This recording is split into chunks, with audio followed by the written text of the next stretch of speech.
बिहार विधानसभा चुनाव में नीतीश बनाम तेजस्वी की लड़ाई में एक अहम बात यह है कि इस बार 29 वाम दलों के प्रत्याशी सीधी लड़ाई में हैं। यानी मुख्यमंत्री नीतीश बने फिर से या तेजस्वी यादव बने, एक बात तय है कि विधानसभा में वामपंथी विधायकों की संख्या बढ़ने वाली है। लेकिन इसके लिए कीमत क्या चुकाई है वामपंथी दलों ने? CPI-ML ने कांग्रेस से गठबंधन कर लिया। क्या ये चुनाव वामपंथी दलों का प्रभुत्व बिहार में बढ़ाने में कारगर होगा या फिर विचारधारा से जो एक प्रकार का समझौता किया है उसका दूरगामी नुकसान होगा? क्या एजेंडा है वाम दलों का, खास तौर पर CPI-ML का, जो 19 सीटों पर महागठबंधन में लड़ने जा रही है? कुल मिलाकर 29 सीटों पर महागठबंधन में वामपंथी दलों के उम्मीदवार होंगे। मेरे साथ है कॉमरेड दीपांकर भट्टाचार्य, CPI-ML के महासचिव। सर, मैंने जो सवाल उठाया कि क्या ये चुनाव बिहार की राजनीति में वामपंथी दलों के एक बार फिर से उभार का चुनाव है, या फिर इसके लिए जो गठबंधन आपने किया है, कांग्रेस से गठबंधन किया, RJD की तो बात है ही है, क्या आप लोगों ने कहीं विचारधारा से भी समझौता किया, कोई कीमत चुकाई? ये विचारधारा की भी मांग है, परिस्थिति की मांग है कि इस समय पूरे देश में जो लोकतंत्र खतरे में है, तो उस लोकतंत्र को बचाने के लिए जो भारतीय जनता पार्टी एक तरीके से पूरे देश में फासिस्ट मुहिम चला रही है, उसको रोकना ज़रूरी है। और बिहार के बगल में तो उत्तर प्रदेश है, वो बिहार के लिए एक चेतावनी है कि बिहार में अगर भाजपा की सरकार बन जाएगी, जैसे लोजपा के नेता आज कह रहे हैं कि हम भाजपा के साथ मिलकर सरकार बनाएंगे, वो सरकार कैसा होगा, वो नज़ारा कैसा होगा, तो इससे बिहार को बचाना है और इसके लिए हम लोगों ने गठबंधन बनाया है। और ये चुनाव मुझे नहीं लगता कि ये नीतीश कुमार बनाम तेजस्वी यादव का चुनाव है, बिल्कुल नहीं। ये NDA सरकार और लोकतंत्र पर हमले के खिलाफ बिहार की जनता का, ये तानाशाही बनाम लोकतंत्र का चुनाव है। NDA सरकार की ओर से बिहार की जो बर्बादी की गई है, उसके खिलाफ बिहार की जनता के प्रतिरोध का चुनाव है। लेकिन आप लोग उत्साहित हैं कि इस बार जो वामपंथी विधायकों की संख्या है वो बढ़ने वाली है, चाहे कोई भी बहुमत पाए? निश्चित तौर पर हमें तो दोनों ही लगता है कि बहुमत भी निश्चित तौर पर गठबंधन को ही मिलेगा। और वामपंथी विधायकों की संख्या, पिछली बार हमने अकेले लड़ करके, अकेले मतलब वामपंथी दल अलग से हम लोगों का मोर्चा था और ज़बरदस्त एक बाइपोलर चुनाव था, ध्रुवीकरण, उसमें हमारे 3 विधायक जीते थे। और इससे पहले लगातार 5-7 संख्या में माले के विधायक जीतते रहे हैं। और हमें लगता है कि इस बार निश्चित तौर पर वामपंथी विधायकों की संख्या CPI और CPM के साथ ही भी है, संख्या बढ़ेगी। और बिहार के विधानसभा के अंदर 3 विधायकों ने भी जो काम किया लोकतंत्र के पक्ष में, लगातार उन्होंने अपनी आवाज़ बुलंद की बिहार के लिए, तो वो काम और बढ़िया से हम लोग कर पाएंगे। लेकिन इस पर आप क्या स्पष्टीकरण देंगे? हालांकि आप कह रहे हैं कि BJP को हटाने के लिए और जो उनकी नीति है उसको हटाने के लिए गठबंधन किया, लेकिन CPI-ML पहली बार कांग्रेस के साथ, तो एक तरीके से कहीं ना कहीं लोगों के मन में सवाल तो उठेगा कि फिर CPI और CPI-ML में फ़र्क क्या है? नहीं, फ़र्क बिल्कुल ये है कि इस समय भारतीय जनता पार्टी जो बिल्कुल अलग किस्म की पार्टी है। कांग्रेस तो चलो ठीक है, कांग्रेस से भी हमारी लड़ाई रही है, राजद से भी लड़ाई रही है, लेकिन भाजपा एक ऐसी पार्टी है जो लोकतंत्र को ख़त्म करने पर आमादा है और पूरे देश को बर्बाद करने की दिशा में वो आगे बढ़ा रही है। तो इसलिए गठबंधन हुआ है और कोई बात नहीं है। बाकी जो अपने अपने पार्टियों की जो विचारधारा है वो अपनी जगह पर सबकी है। कांग्रेस की विचारधारा कांग्रेस की है और हम इसीलिए कांग्रेस के साथ हैं कि भाई कांग्रेस के कुछ लोग टूट के भाजपा में जा सकते हैं, लेकिन हमें अभी भी भरोसा है कि कांग्रेस पार्टी वो खुद भाजपा में विलीन नहीं हो जाएगी। राजद से भी कुछ नेता गए हैं, जदयू में इधर गए हैं, लेकिन हमें लगता है कि राष्ट्रीय जनता दल वो अभी भी भारतीय जनता पार्टी के खिलाफ लड़ने वाली एक ताकत है और इसी आधार पर ये समझौता हुआ है। नीतीश सरकार की सबसे बड़ी नाकामी आपकी नज़र में क्या है? सबसे बड़ी नाकामी ये है कि उन्होंने जो कहा था और बिल्कुल उसका विपरीत काम उन्होंने किया। आज जो लोग कह रहे हैं कि जैसे नीतीश जी बड़े अनुभवी नेता है, तो उनका अनुभव का यही दिखा कि वो कुर्सी अपना बचाते रहे इधर उधर करके। 15 साल पहले लोग सड़क की चर्चा करते थे, आज लोग कहते हैं कि यहाँ पुल टूट गया, वहाँ सड़क ढह गई।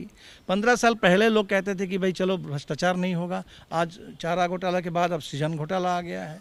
तो पूरे बिहार में जिस तरह से मुजफ्फरपुर जिस तरह का स्कैंडल है वहाँ का, तो बिहार को तो उन्होंने बर्बाद करके रख दिया। शिक्षा चौपट है, प्रवासी मजदूर अपने इनिशिएटिव से वो आ गए बिहार में, उनको सीमा पर रोक लिया गया। तो नीतीश सरकार ने एक तरह से हर मोर्चे पर जनता के साथ धोखाधड़ी की और सबसे बड़ी विफलता है ये। सबसे बड़ा मुद्दा क्या है इस चुनाव का? सबसे बड़ा मुद्दा एक तो ये जो सरकार ने बिहार के साथ धोखा किया और उससे बिहार को बचाना है। दूसरा, इस पूरे कोरोना काल में आप देखेंगे कि पहला चुनाव है और अभी इस समय लोगों की रोजी रोटी खतरे में है लोगों के, गरीबों के आवास बुलडोज़र से ढहा दिया जा रहा है। उनके आवास का सवाल है, शिक्षा का सवाल है, रोज़गार का सवाल है। और तीसरा हमने कहा कि जो संविधान पर हमला है और बिहार को यूपी की तरह एक तरीके से क्रूर दमन, बर्बर हिंसा, उसका प्रयोगशाला बनाने की जो मैंने भाजपाई मंसूबा है उसको ध्वस्त करना है। ये तीनों बड़े मुद्दे हैं और इस पर हम लोग चुनाव लड़ेंगे। एक मैं पूछूंगा, जो आप लोगों की तरफ से, महागठबंधन की तरफ से मुख्यमंत्री का जो चेहरा है तेजस्वी यादव, उनमें एक ऐसी क्या खास बात है जिनकी वजह से आप लोगों को कॉन्फिडेंस है कि उनके नेतृत्व में बहुमत आएगा? खास बात यही है कि राष्ट्रीय जनता दल सबसे बड़ा दल है, राष्ट्रीय जनता दल के नेता हैं।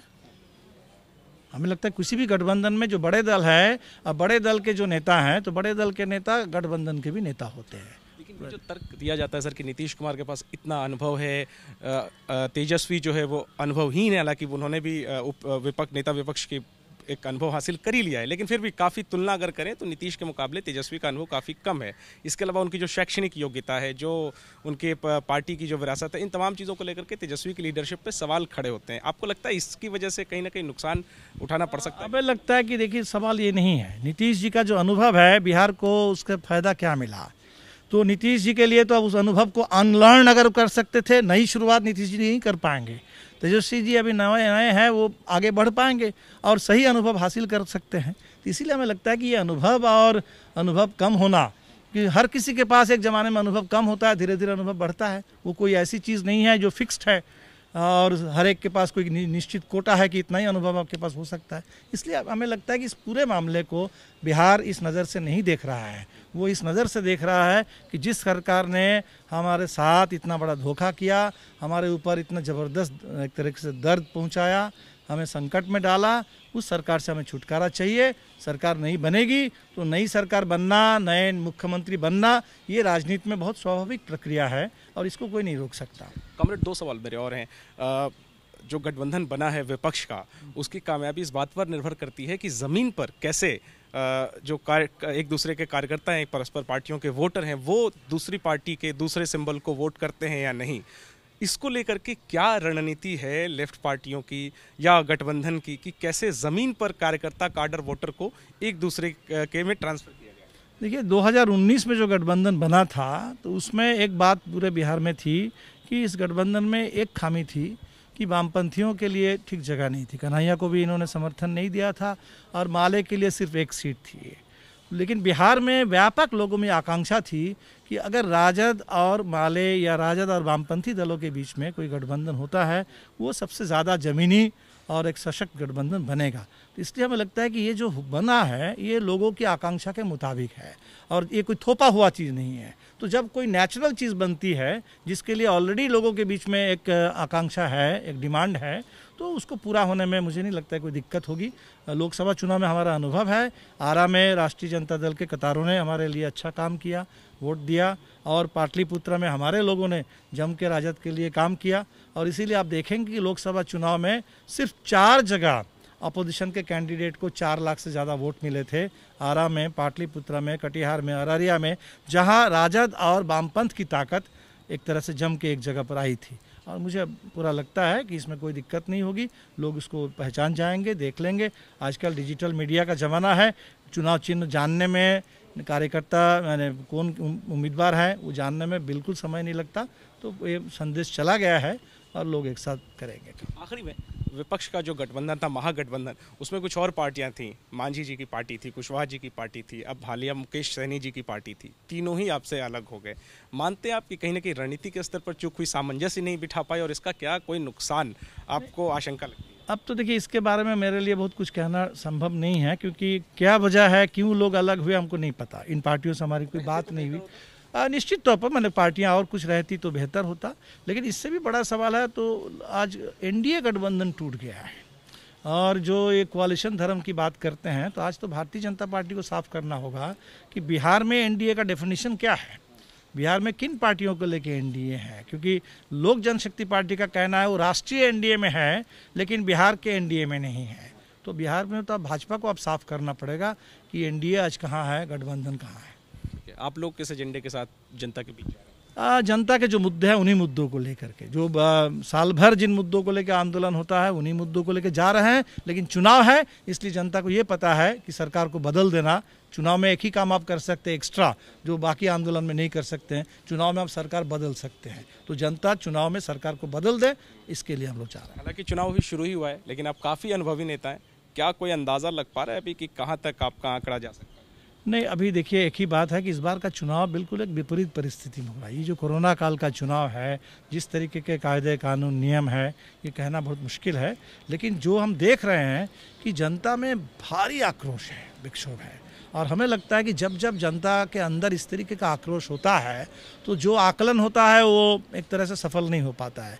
जो समीकरण बने बनाए होते हैं, पुराने स्थापित होते हैं, चाहे वो जातिगत हो, सामाजिक हो, राजनीतिक हो, वो समीकरण टूट जाते हैं।